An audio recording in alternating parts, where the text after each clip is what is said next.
Well, why don't we start with Michigan? We'll talk with Jim. Hey, Jim, what do you got for us tonight? Hey, thanks for answering.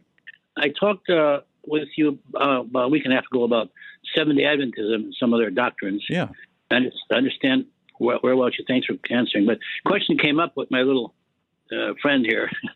If they confess Jesus as Lord and Savior, but follow the Seventh-day doctrine all the way through, they die or they go to heaven, I think. Well, you're talking about a whole group of people. That's the problem. It's like asking me, do all Baptists go to heaven? Do all Lutherans go to heaven? Do Catholics go to heaven? Do Protestant? We can't do that with any group. So as far as what it is that saves a person, there's an attitude there. I can't save myself. Only Jesus can save me, and I'm going to let him. Now, you can call that faith, you can call that trust, you can call that dependency, but when a person confesses, that is, agrees, a person confesses that Jesus is Lord, that he died for their sins, that he rose from the dead to give them new life. Remember the invitation, I stand at the door and knock, whoever opens the door.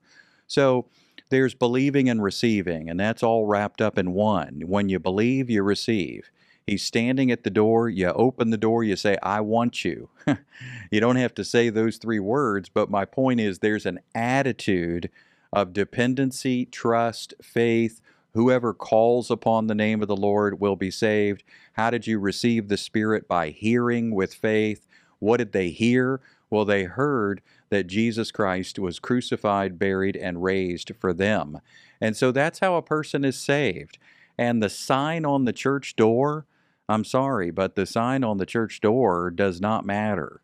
There have been so many dozens and hundreds of denominations and movements and groups through over the last two millennia, and God is not a respecter of any of that stuff. He's looking at human hearts. And so you cannot say something about any group because of the sign on the door. God's looking at relationship with individuals who trust in Jesus, not in their own works, not in their self-improvement, but they trust in the finished work of Jesus to save them. It's like allowing yourself to be rescued, and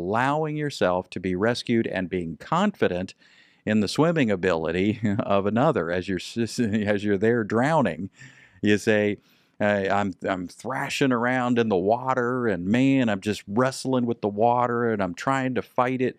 And then eventually I give up and I throw my hands up in the air, and maybe I even start to sink. And at that point, somebody else can rescue me.